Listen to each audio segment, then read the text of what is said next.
Okay, I played Borderlands 4, First Impressions, and everything you need to know from your boy Moxie. Okay, what is going on with the Borderlands 4 stuff and things? Okay. Yo guys, what is up? Moxie here with a Borderlands 4 video. And today I finally get to share with y'all my first impressions and kind of an overview of my time playing Borderlands 4. Now, I was flown out by 2K. They paid for my hotel and my travel to come and play Borderlands 4. This Okay. video is sponsored by them. However, they're not requiring me to say anything about the game. They just want me to say my honest first impressions, and that's what I'm going to be doing with y'all. So I hope you guys enjoy the breakdown. Let's get right into it. So let's start Cool. with what I got to play, and then we'll get into some more of the specifics. So the day started with a presentation where they caught everyone up to speed about what they're doing differently with Isn't Moxie like a controller bro? But I see like M and K shit, and I just saw him do like a 360. What the shit? We'll get into some more of the specifics. R So the reload. day started with a presentation where they caught everyone up V. to speed about what they're doing differently. Is that 360? I can just tell already. Moxie's playing on like a high sense. That's why he's able to whip that shit around so quick.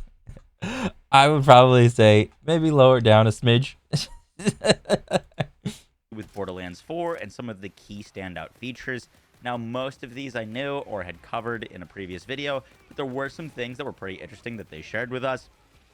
The first is that the cast of characters in this game is mainly new characters. There are some returning faces, but they're really going to be building up new relationships and stories in this game. Next, they said that you can see the timekeeper in his tower for like most of the game. He's going to be this constant like threat and presence watching your like every move.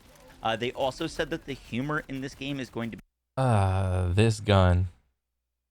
I mean, what can I say so far?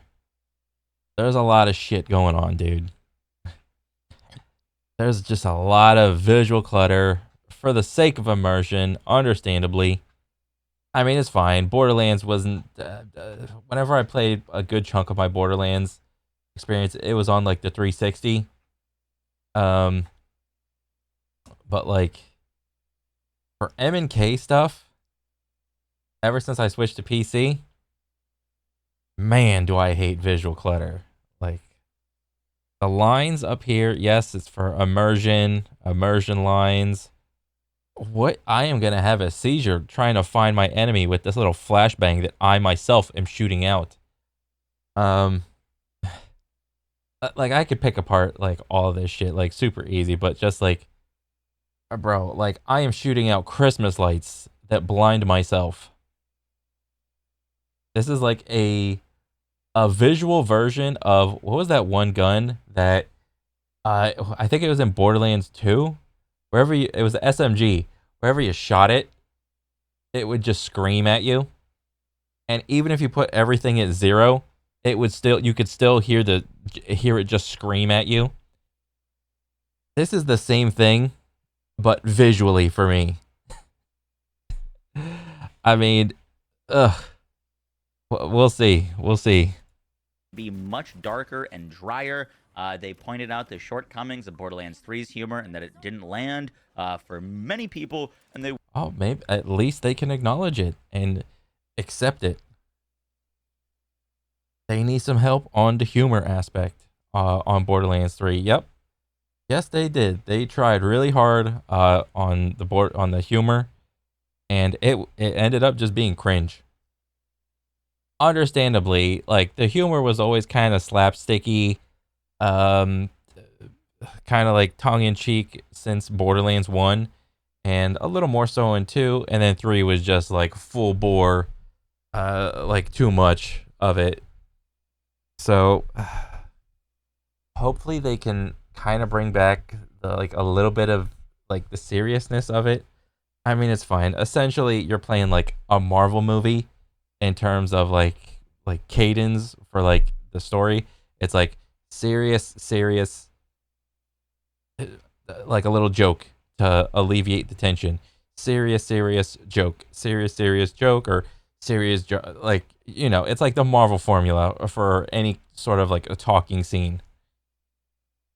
They wanted to like really change up the humor style for this game. They also said that this is going to be the most detailed game yet. An example of that is there are 4 times the amount of polygons in weapons compared to Borderlands 3, which is pretty insane. Okay. And then What, do we get better looking guns? I mean, that's fine and dandy, but oh, I think he's playing on like both controller and M and K potentially, or maybe, I don't know. We'll see. But I mean, more detail on the guns. I mean, it's always nice because I mean, Borderlands has always been like a first person game, so majority of the time you see this gigantic gun, even though this is like a pistol. So I mean, great. after the presentation, those were some of the biggest notes. We got into our play sessions. These gameplay sessions lasted an hour and a half, so not very long at all. Okay. But they set us out on a level 5 character. At this session, we were able to play Vex or Rafa. I spent most of my time on Rafa because he was the character that I knew the least about at the time. And we kind of got to go explore. Oh, the motorcycle. This thing handles like a heavy ass ghost, it looks like. Or no, they had vehicles like this in like previous Borderlands, which is fine. Can you drift in this thing? Like, didn't I see him try to do the Akira slide?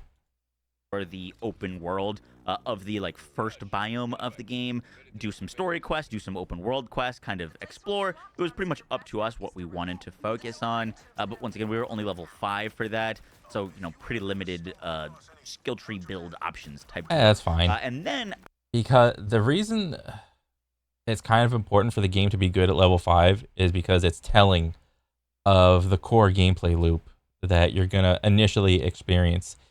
If the gameplay loop isn't fun at level like 1 through 5 or whatever, why would I bother sticking around to play the game till max level?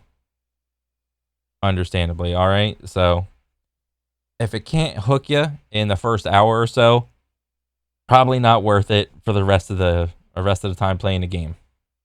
After that 90-minute session, they gave us 45 minutes to go play a vault mission. I don't know what vault mission this was, if there's like an order to them. Vault mission info and gameplay is under separate embargo, so stay tuned for that. Isn't it like just a dungeon or something? Because this is supposed to be like a like MMO light type of game where it's kind of like Monster Hunter in that it's just MMO light. Like, if you want, you can get into like a lobby or something with like other people, and then, oh, I'm gonna go on this vault mission. You guys want to come with? Yeah, sure. I mean, that's the kind of vibe I'm feeling from it or whatever. But I don't know. Maybe I could be just completely wrong. But we were level 20. They gave us a set skill tree with set gear, and we were able to go do that vault and then play it on both Vex and Rafa, and play it as many times as we want in like 45 minutes. And I also got to interview Graham Timmons, who's the creative director of the game, after all of that. And then we head out for the afternoon. Now, I'm going to be making a lot of videos about my time playing this. This is going to be more kind of overview first impressions. Those so are I'm going chunky. to have separate videos that just deep dive into all of the tiny little details of the skill tree. I'm going to have a video dedicated specifically to my interview with Graham Timmons, where I asked a lot of my most burning questions, and so much more. So just note that this is the very start of my content that's going to be focused on Borderlands 4, of the time I actually got to play here, and this is going to be kind of the most like overview-like. Nice. So my first like 10 to 15 minutes that I spent were basically just looking at Rafa's skill tree. Now, Rafa's Vault Hunter trait, these are like kind of like new to Borderlands 4. Basically, they're like an inherent passive that the different characters get. For example, Vex, whatever weapon she's holding, her action skills will deal that elemental damage of that weapon. And Rafa's trait is called Overdrive. Whenever Rafa activates an action skill, he enters Overdrive, and then while his action skill is active, Overdrive's duration does not decrease. So basically, as long as your action skill is up, you have Overdrive, and then when your action skill ends, you get to keep Overdrive for like 12 seconds. And this gives you a damage increase and a 25% movement speed increase. So Rafa's action skill, while he's up, he is very fast. I mean, trying to innovate on the core gameplay loops of being an FPS is extremely difficult. I do not envy 2K for trying to be innovative on some of these like skills or anything like that. Um, Hitting like a button and just getting some passive damage and movement, it's like meh to me. I'd rather have something that changes like my core gameplay loop a little bit. But I mean, it's still early. I mean, maybe there's more stuff in there. And such a fast movement speed buff from literally like level 2 is pretty powerful. Rafa's first action skill is called Arc Knives. This is the one that Gearbox started us out on, and this basically puts you into a like melee stance, and you swing your blades around that deal melee damage, and they mark enemies. Okay, and cool. enemies that are marked take increased damage. Then kind of zeros like death mark basically is what you're going to be doing with your melee. What do we think about the third person mode in Borderlands? I'm honestly, I like it way more than a first person,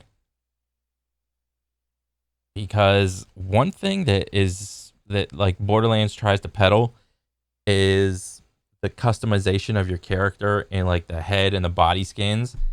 Understandably, most of the time when you're in first person mode, you can't really see like anything on your character. You're just left to look at like the gun. The guns are supposed to be like the main things. So when you zoom the camera out to third person, it puts more of the character in the spotlight and it's less about the gun.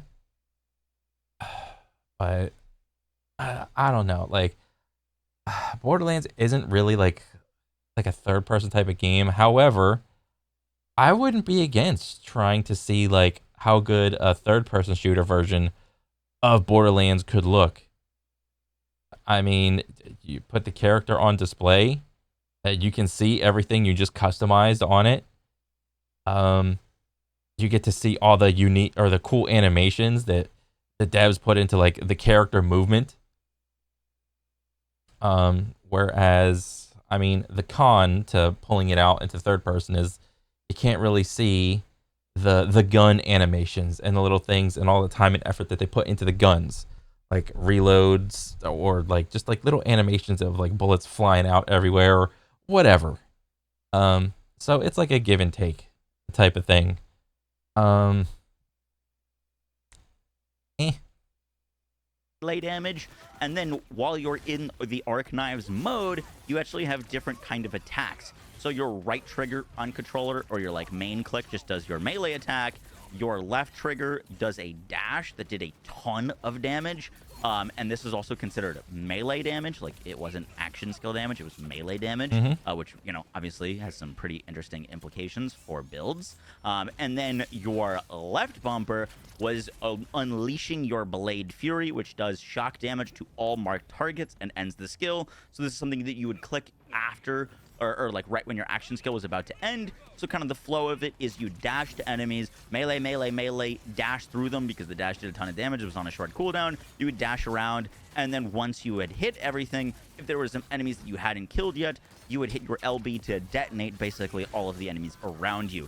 Now, this had a base duration of 32 seconds, so you're up for a long time.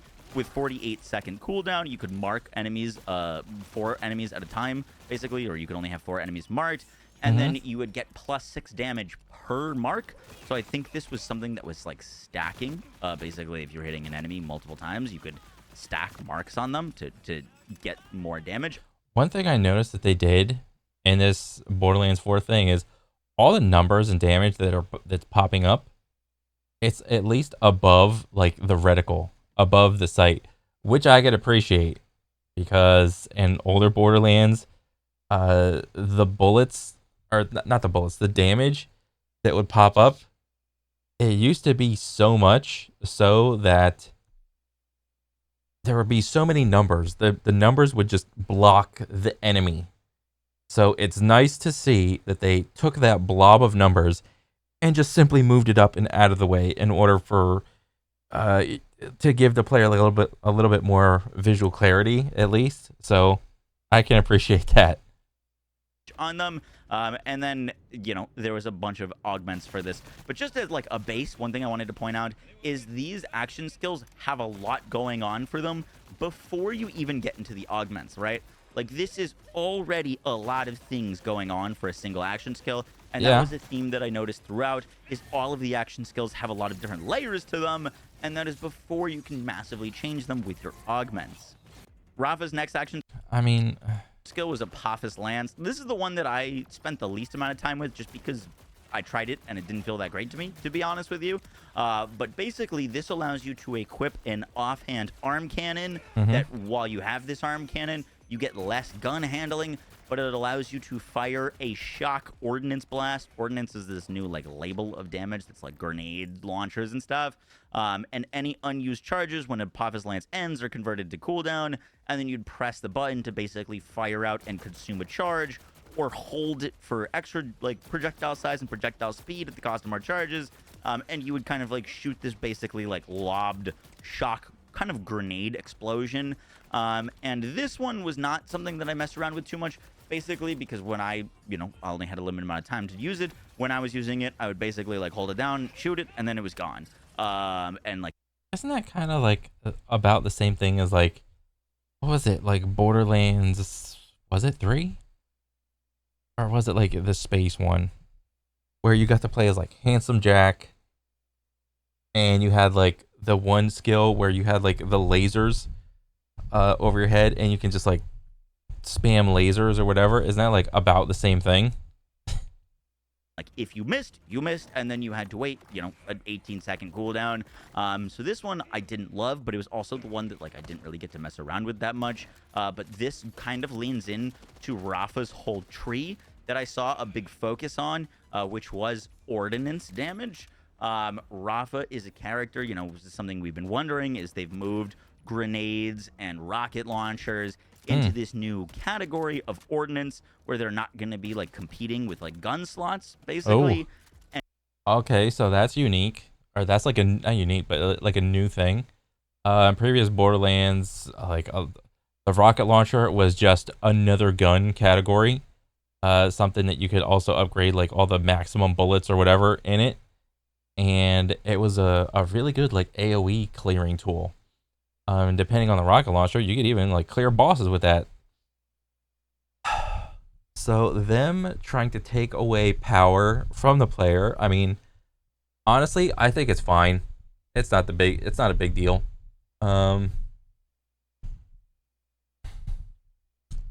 Rocket launchers and grenades taking out, or like more or less becoming one in the ordnance slot. I mean, I think that's fine. It's not a big deal. There's like a billion other guns that these guys are probably gonna peddle or whatever. And ordnance is so much more than just your grenade slot and your rocket launcher slot. You know what I mean? It's this kind of whole new archetype that you can build around, where like Rafa can use his action skill that just does ordnance damage. And then you could kind of get a build around this lance, but you could also build around your grenades and your rocket launchers, which did feel really impactful when you did pull them out. Okay. I actually really like what they're doing with ordnance, but that was kind of his lance skill. And Rafa's last action skill, and my personal favorite, were these Peacebreaker cannons. These are kind of a bit like Zane's shoulder-mounted cannon. That one. But if Zane's shoulder-mounted what did I say? Handsome Jack? Zane. cannon auto-fired for you at any enemy that you're aiming at. These things fire at base kinetic damage, and anything that you place your crosshair at during the action skill, these turrets will fire at, and they are up for 18 seconds, and then they just deal a bunch of damage to anything you're aiming at, and there's a lot of different cool augments to make these things even more powerful, or do different things. However, what caught my eye the most about Rafa from the time that I got to check out his trees was he basically seems to have a skill tree that is entirely revolving around ricochets.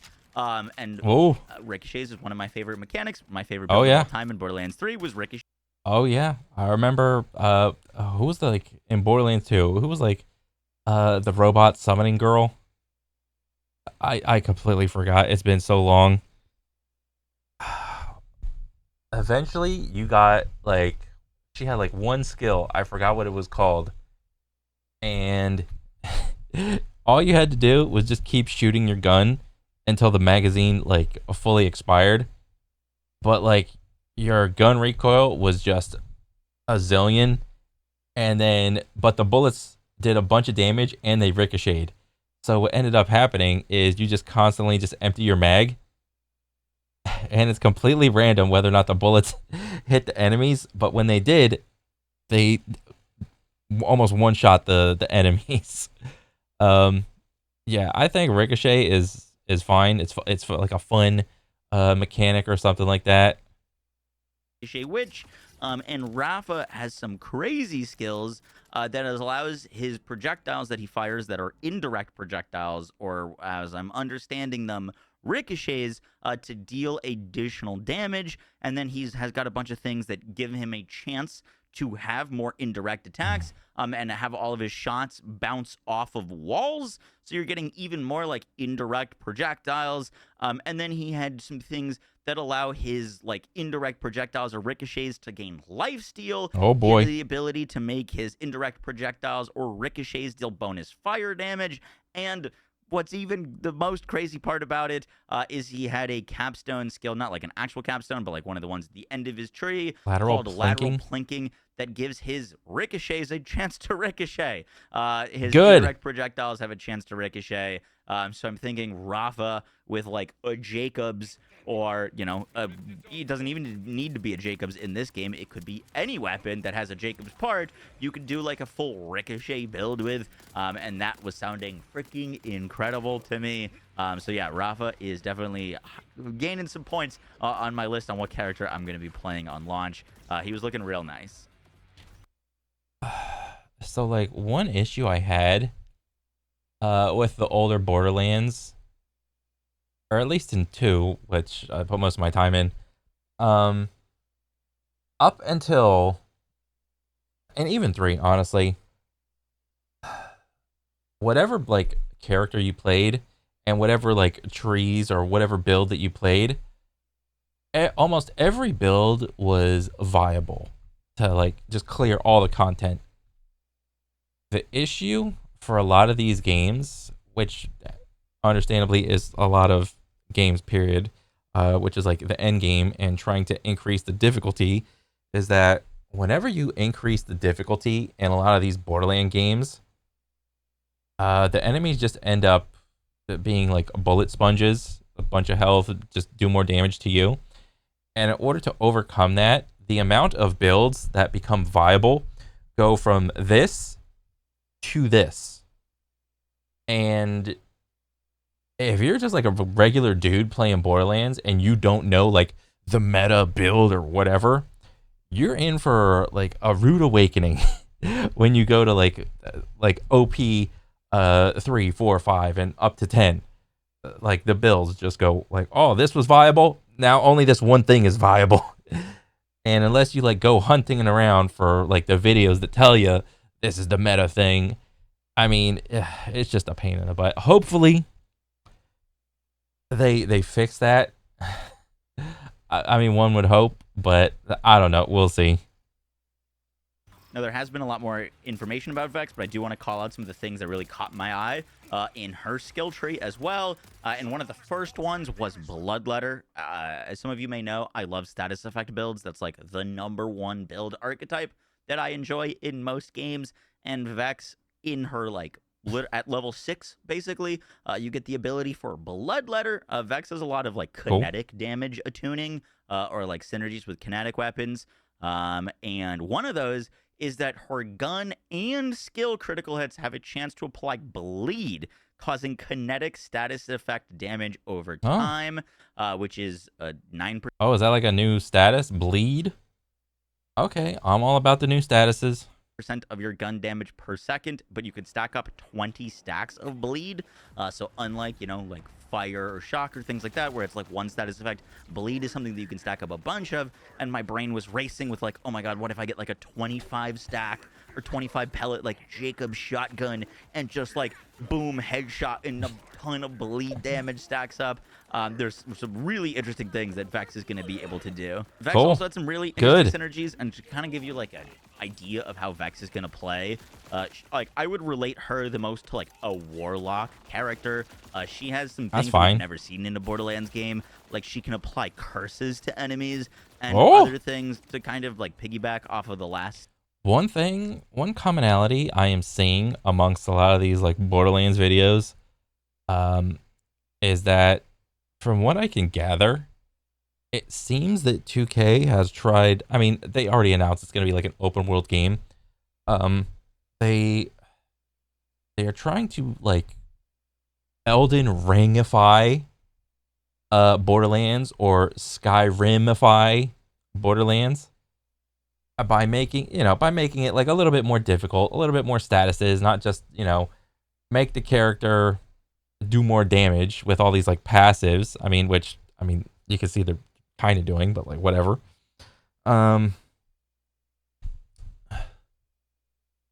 Another critique I see about the game is that the lack of a mini map. There's no mini map in the game, and I don't know. I don't know what it feels like. I would probably they probably want you to play the game and not the mini map so much.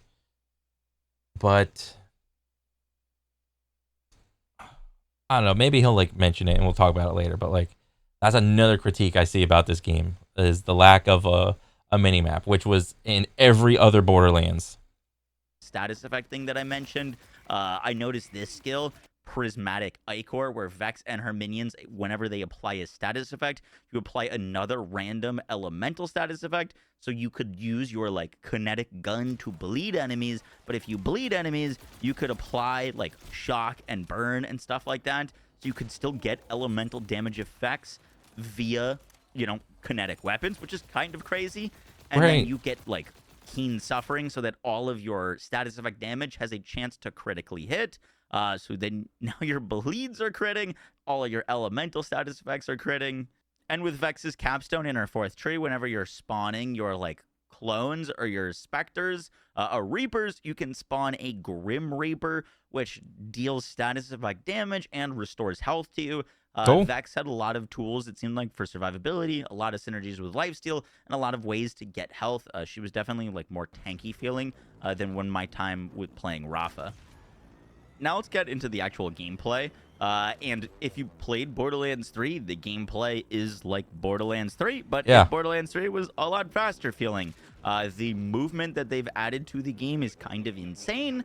You can just kind of double jump, dash into a slide, into a... Fantastic. This is great news. The core gameplay loop for Borderlands 3 I thought was pretty good. Mostly because there are like a couple of relics that I just liked because of the gameplay. Whenever you slid, you gained velocity and you just slid faster, but you could also cancel it. So you could do like this pseudo Call of Duty like slide canceling thing around enemies. It didn't make you harder to hit because you're just versing NPCs at the end of the day, but it just feels cool. It feels good.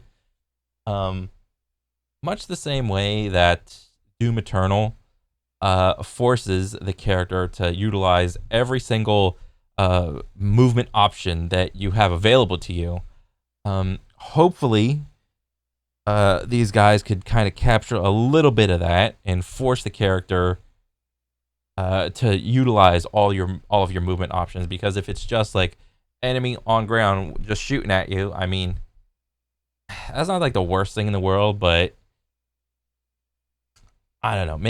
Maybe that's why some people thought that Doom Eternal was like too tough. We'll see.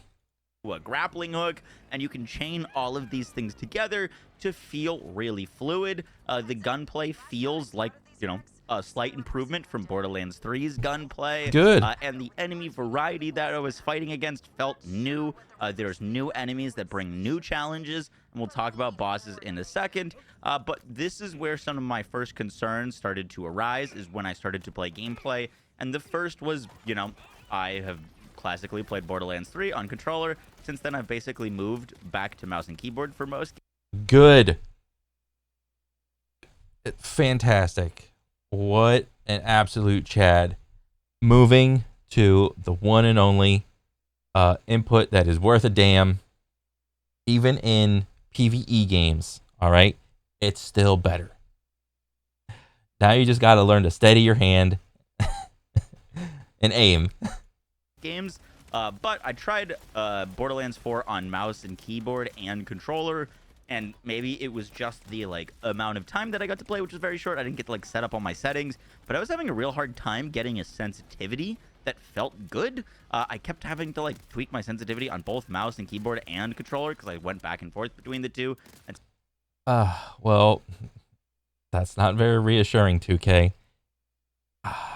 I mean, that's kind of sad because traditionally, unless you have been around M&K video games and played them for a while, having the default sensitivity be super high, and so that you only have to do little wrist movements to do I don't know, multiple 360s in a row, that's not good. And this is coming from someone that used to have, play on controller for many years, but over the last 6 years, I've been just trying to transition more and more into M&K gameplay, and it's just better. It just is. In terms of overall control that you have over your characters in either FPS or melee games like Monster Hunter or something like that. It just overall feels better. You feel more free, and I think they would be doing a disservice to put the default sensitivity way too high, because a lot of if you're a brand new M&K person playing the game on M&K for the first time, you might not necessarily, and this sounds stupid, you might not necessarily know that you can actually turn down the sensitivity. As silly as that sounds, that is 100% a thing that new players will do. And since that can be a first experience thing that people can just go through, they will think that that's the default sensitivity. It's oh, it's too fast, I can't track any enemies. All right, because it does look in the early levels, which is where people form their opinions the most, it does look like there's a significant time to kill for a lot of these guys, plus the visual clutter. All right, so do yourself a favor, 2K, and probably turn the default sensitivity down. And also, I mean, I didn't see the settings or whatever, but whatever your settings are for M&K, open up the slider even more, whatever it's at, just open it up even more. Something just felt a little off there. I don't know what it was. Maybe you just need more time in the game to really get my sensitivities down, but just I did notice that I was having a little bit more trouble just aiming. That's probably because, I'm just going to take a stab in the dark, your sensitivity is too high. There's too much wrist and not enough arm. So turn your sensitivity down a little bit. It'll feel better. You don't have to do it by much, but if you do a wrist swipe and you're doing multiple 360s, that's not good. Okay? That's too fast. 100%. Which I, didn't feel at all when I was playing Borderlands 3, so I just wanted to call that out. The other thing that I didn't like about particularly playing controller on this game is in Borderlands 3, you had a setting where you could change the controller binds to be classic Borderlands binds, where you... Yep. Okay, so on M&K, you can have the whole keybinds thing. Why don't they do that for controller? Just let controller have a full customization menu to make whatever button or whatever action. Why not?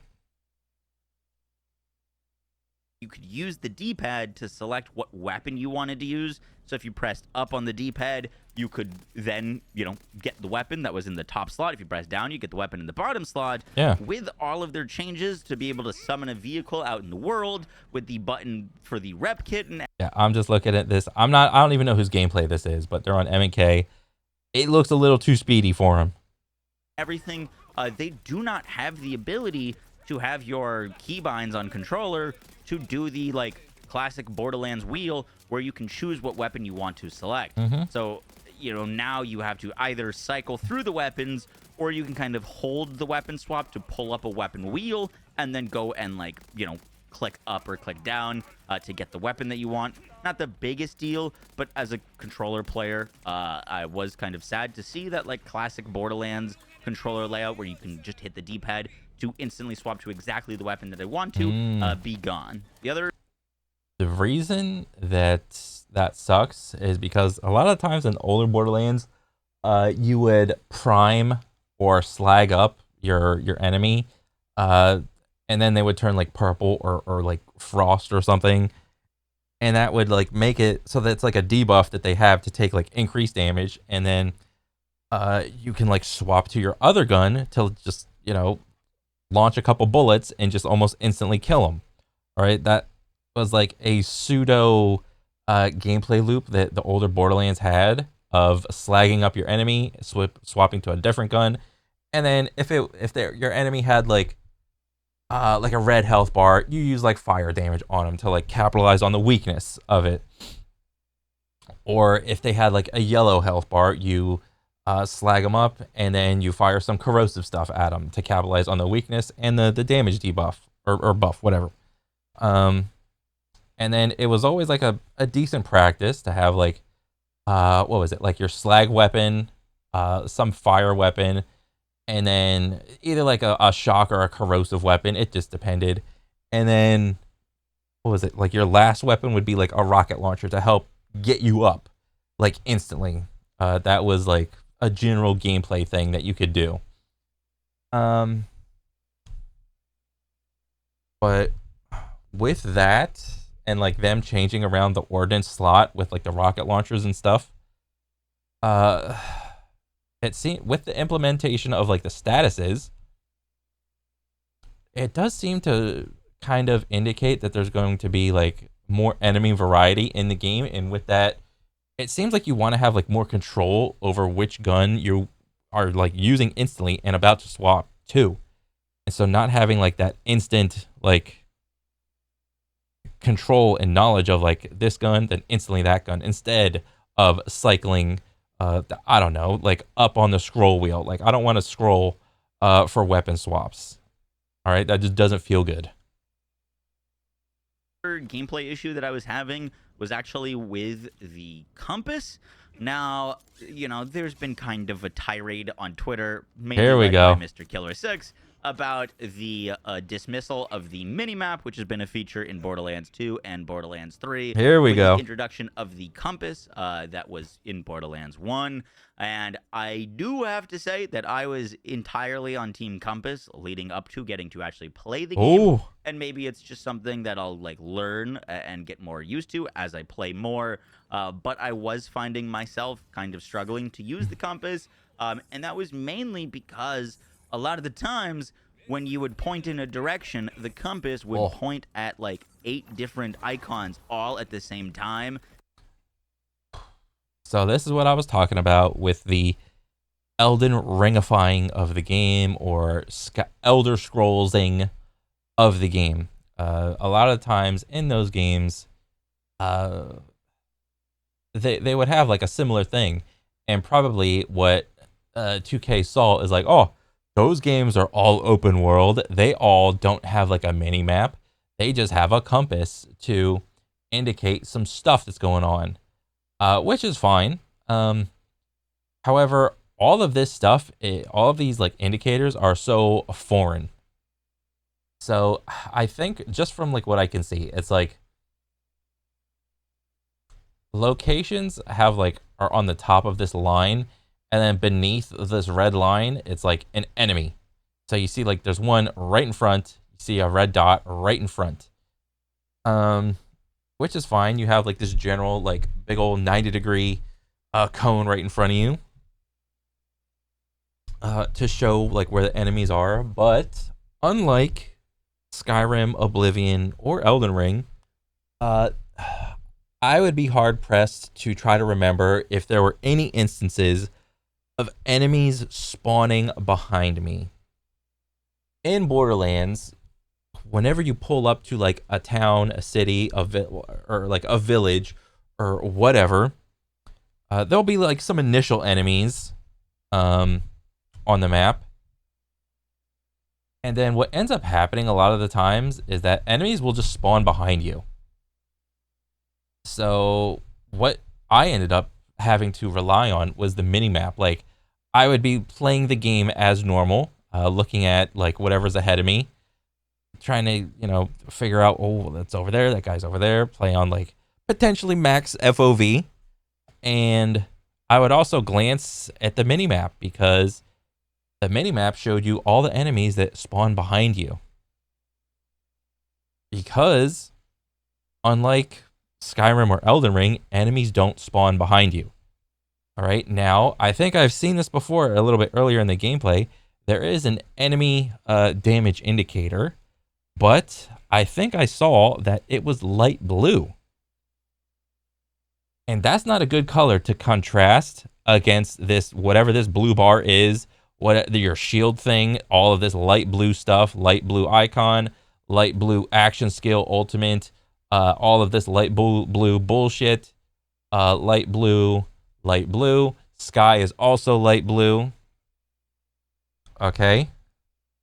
So I think if you are going like hardcore into the compass thing and you don't want to have the minimap on, you have to give the player the option to at least customize the color of the damage indicators.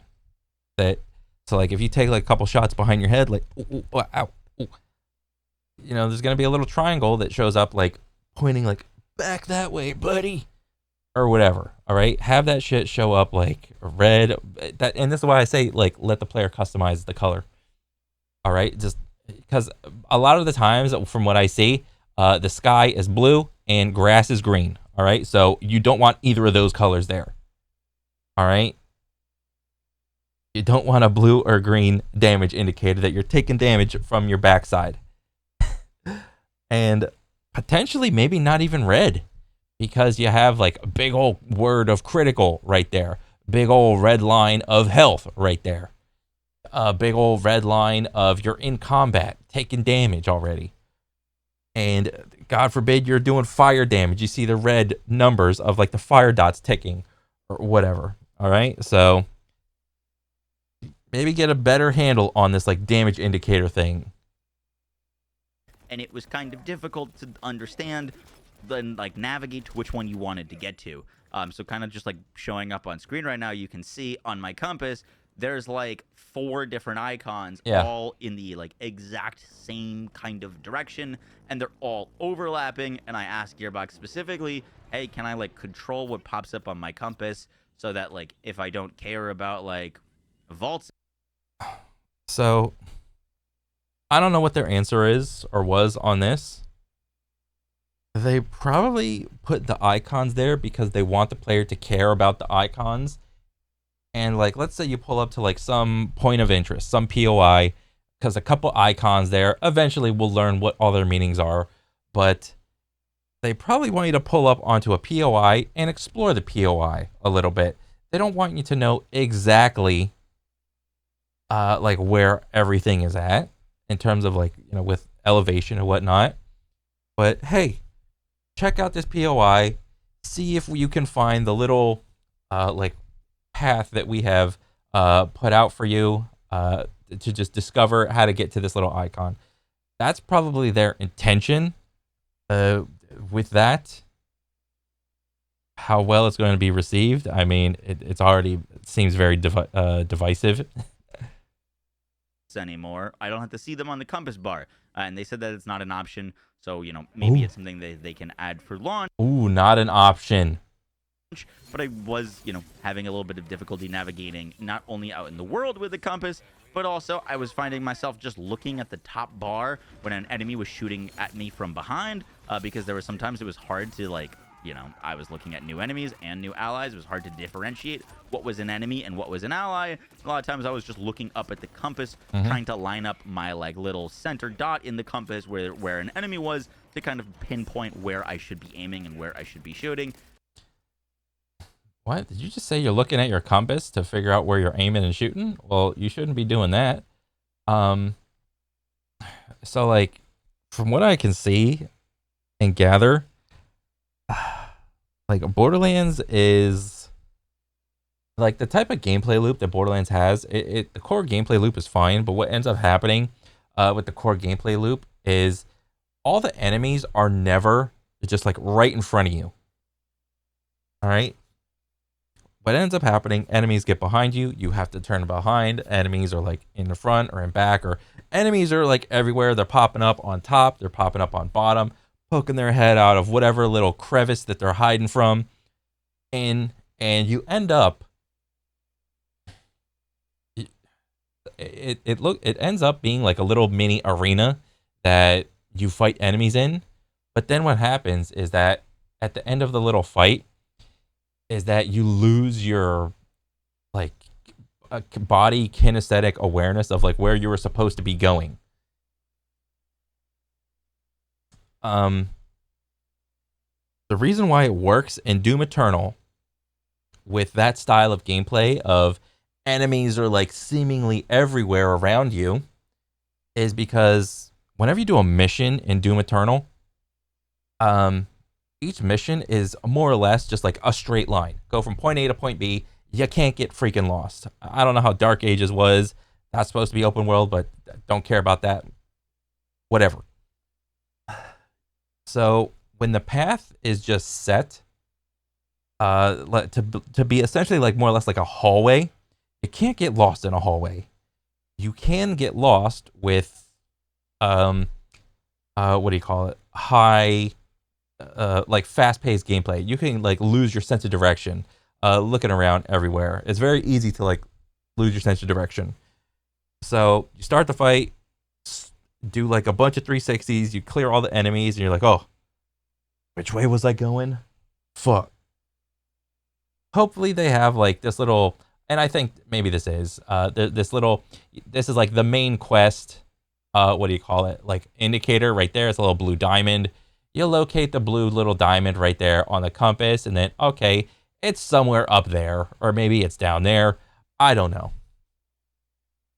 But I don't know. We'll see what happens. Borderlands has been a little bit notorious for having a couple shiesty levels or maps where there's some significant elevation in them.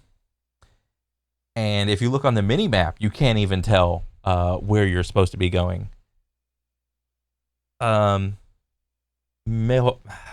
with the implementation of like gliding and double jumping and all that other stuff, maybe we could be in trouble potentially for even more elevation in terms of level design. I don't know. We'll see. Just a small little detail, but I want to give you guys my honest impressions, and that was one of them. The next thing to mention is like enemy scaling out in the open world. Ooh. And that was something that was a big question going into this. Is I really wanted to know, like, can I go anywhere in this world and fight enemies my level? If I finish the game and then I go back to the starting area, are enemies going to be level 5 and like invalidate all of that open world content? How are they going to make sure that the open world is interesting and engaging? Oh, this is a good question, because a lot of games, this is a very divisive things on like what type of games you enjoy. Just period. There is the type of game that does not scale to the player. Your beginning zone will be like levels 1 through 5. Maybe some other zone is going to be like level 6 to 10 or 15 or whatever. And then maybe there's just a random ass mob that's like level 20 or 30 in there that'll just like stomp you. And maybe if you're good enough, you can like beat it, but like the chances are like very low. Some people like that style where the world does not scale with the player. other people do like the world scaling to the player, where the entire map will be like, okay, the level of these enemies will be always +1 of whatever the players are, or +2 whatever the player is, or maybe even -1 or -2, or even +5 of whatever the player is. So the player is always challenged, but the con to that is that you never feel powerful. Whereas the other way, you do feel that power gain, but the challenge is eventually just non-existent, as so long as you like farm up and do whatever you got to do. So it's like two sides of the coin, and like what type of game you're looking for. And what they've gone with is kind of this like semi-dynamic level scaling, where basically when you get into the world, you know, the starting area is going to have low-level enemies, and, you know, areas with like cooler loot and stuff like that might have higher level enemies. But it's not like you can go from one end of the map to the other and fight enemies your level. Only like the starting beginner areas are going to have low-level enemies, and if you come back to that low-level area at the end of the game, let's say you're level 50, those enemies will actually scale up in level, but they're never going to be like at your level exactly, but loot should still drop at your level, if that makes sense. So like with the enemies that I'm fighting at level 5 right now, if I came back to here at the end of the game, as they explained it to me, these enemies would be like level 45-ish, but they should still be giving me like on-level loot, for example. Basically, they want it so that the world is engaging, that you're going to be, you know, challenged. If you want to go out and explore and find cool stuff, you're going to be fighting more challenging enemies. I found enemies that were a higher level than me immediately. This is just really like dark for a cave, which is fine for like immersion, but gameplay wise, what the hell is going on? I just thought I'd put that out there. Were very noticeably more difficult, but that you can kind of, you know, curate your difficulty. If you want to go out and go to those higher level areas, if you've got a good build, you can fight those more challenging enemies and get some more rewarding stuff, or you can kind of stay in the main mission area and do those main missions. And it's a non-linear story, is also something that's also going to be going on. There was multiple kind of options to engage with what story quest I kind of wanted to do next in this world. And I thought all of that was really good. I didn't really know what I wanted from that going into it, but I think the system that they've gone with is going to be, hopefully, really good. And it sounds like it's going to be an engaging open world to explore. Great. I love it. I mean, all that sounds great. I mean, it seems like they kind of did like a dynamic light, which is like a blend of static level and dynamic. I mean, it's fine. I don't care.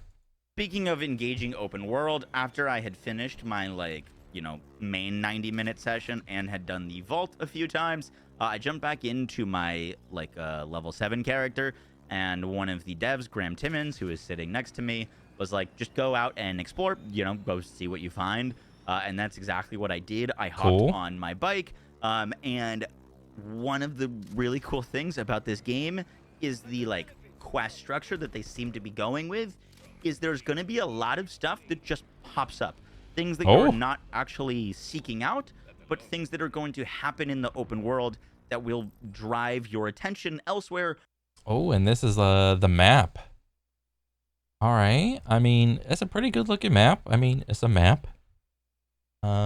Mission, map, inventory, skill, SDU, customize, activities, and stuff and things, and then you got a bunch of other shit down here.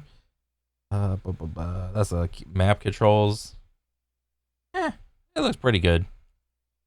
Or divert your attention to go do something that maybe you didn't think you were going to be going to do.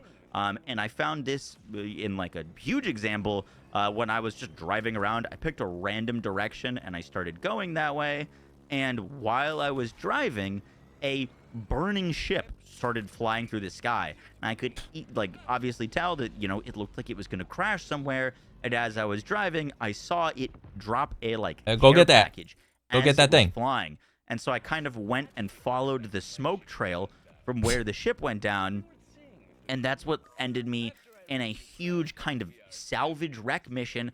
And sure enough, when I got to the shipwreckage, there was a whole mission to do there. And then there was another mission that kind of led into this like other mission. Damn. And you know, That it seems like this like side quest thing. It seems pretty cool. Of like mission into a side mission into other mission or whatever it is. I think this will be fine on like your first couple playthroughs of the game.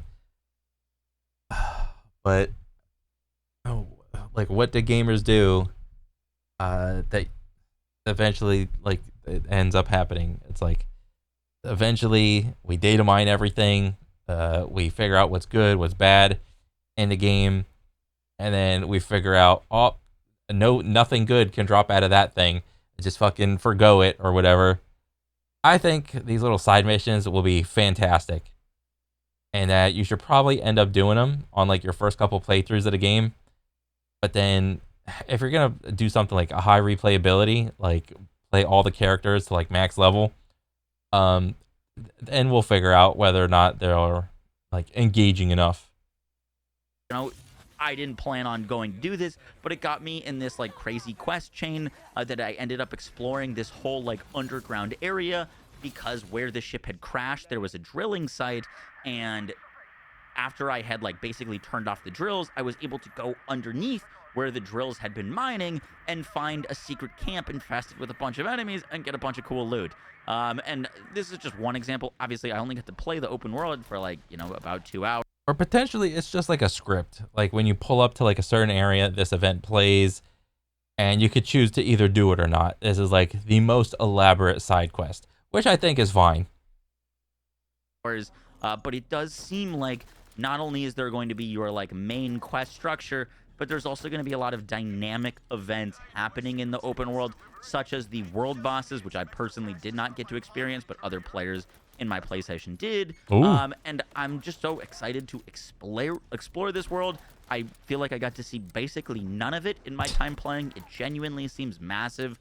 Obviously, like, cool. I don't really have like an idea. Hopefully, instead of the open world feeling massive and empty, it is massive, full of things to do. Because what was this one meme I saw? What's this? Open world meme. Open world game. Did I even spell that right? Where the heck is it? This right here. Hopefully. God dang it. Open image. Can I like enhance? Enhance. What was it? Hopefully this doesn't end up. Hopefully the game doesn't end up being this bottom one of previous Borderlands being tight, compact, full of content, and the open world version of it just add space and a vehicle and add like padding game time with a bunch of nothing bullshit. Hopefully the game is this, even with the bike. Okay, this is my hope. This is what I do not want. Do not extend my game time, my play time, just for the sake of going from point A to point B and being like a tourist type of like game or whatever. That is my hope. Okay, enough of that. Idea of or how to like tell you how big it is. So I don't really have anything to compare it to because I only saw like a little bit of the first section, but I wasn't sure how I was going to feel about the open world section of Borderlands, and it seems like it's going to be really cool. Now, there is one caveat that I do want to point out, and we'll see how it plays, but like, for example, my first time playing Elden Ring, the open world was crazy, and I went and explored everything, and there were so many cool things to find. But then my like third playthrough of a game like Elden Ring, I knew where what I cared about was, and I knew what I didn't care about was, and so I just went and explored the things I cared about. I just went to go do this. And this is what I was talking about earlier. This side quest thing, or scripted events, this will be fine for your first couple playthroughs, but then if you're gonna play like every character to like max level, whatever, it could get boring. Hopefully not, but we'll see. Things that I knew I was going to get an upgrade or get a good weapon from. So we'll see how that works in Borderlands 4. My only concern with the open world is kind of that, is that once you know where everything is and once you know what activities are good and what activities are not, then maybe you're not exploring the open world as much. You're just beelining it to whatever is important. And so hopefully that is not the case, but it is a concern that kind of crossed my mind. But that is an issue for, I think, a smaller percentage of players, because I think most players that are going to play this game, they're going to pick one character, play it till end credits, and then just move on to the next game. That is the majority of players. And then you have like the next section of players that will probably roll credits, and then maybe they farm out some stuff, do some end game content or whatever, and then maybe they start up the whole thing again and just do like a new character of everything. All right, so it's all about like these guys are trying to like cater their audience or cater the game to, which audience. After I was done playing. Guys, that's going to do it for the video. I hope you enjoyed. You'll know that there's some aspects of the game that I didn't get to talk to about, such as like the whole licensed part system and all the different random rolls that you can be getting on gear. I kind of want to save that for a separate video. But overall, from my time playing, I left wanting to play more, which, you know, is always a good sign, and even more excited for the future of Borderlands. I'm really glad that the devs are just taking kind of so many steps and risks and expanding on the Borderlands formula for this game. Cool. Like, there's just no way that you can just say that this is like Borderlands 3.5. There's genuinely so many things that they're doing completely different than we've seen in any Borderlands game, and I think that's really exciting. Now, I do want to say that my opinions in this video are based off of 2.5 hours of playtime. I have over 5,000 hours in Borderlands 3, and my opinions from playing my first 2 hours of Borderlands 3 are very different than my, you know, after playing 5,000 hours of the game. Sheesh. So obviously, all of those things and opinions are subject to change, but I kind of wanted to just cover my first impressions of the game and the things that I saw that were really exciting to me. So yeah, guys, I hope you enjoyed the video. Stay tuned for an F-ton more coverage of Borderlands 4. We have a lot to talk about. Thanks again to 2K for sponsoring this video and flying me out to play Borderlands 4. Stay tuned for a bunch more videos. I will also be playing Borderlands 4 live in the next coming days on stream, so you can check that out. Oh, also, okay, cool. if you are interested in pre-ordering Borderlands, you can find a link in the description to do so. All right, guys, take care. Peace. All right. Overall, very cool. It's nice to see like some more like just gameplay and stuff about the game. What do I think about Borderlands 4? I think it'll be like better than 3. I don't know. Whenever I played Borderlands, I didn't really. Did I play it for the story? I mean, all of the characters in the story was just like a plus. Whenever I initially played it as a little kid, well, not a little kid, but like a teenager, the thing that drew me in was like the art style, the gameplay, the looter shooter aspect of it. That's what drew me in, and then the story was just like sprinkles and cherry on top. And it doubled down on that with Borderlands 2. So if 4 can give like a solid core gameplay loop experience and have a good story on top of it, I mean, I think it'll be a good game. Despite Randy's silly comments of, if you're a real fan, you'll pay the whatever price we if you're a real fan, you'll pay like $80 or whatever the heck he said. Overall, I am hopeful about the game. Borderlands was always pretty cool to me. But yeah, that's pretty much it for me. I think I've been watching Moxie for a while now. He's a great person to watch. Other than that, that's it for me. I'll catch you guys on the next one. All right, later.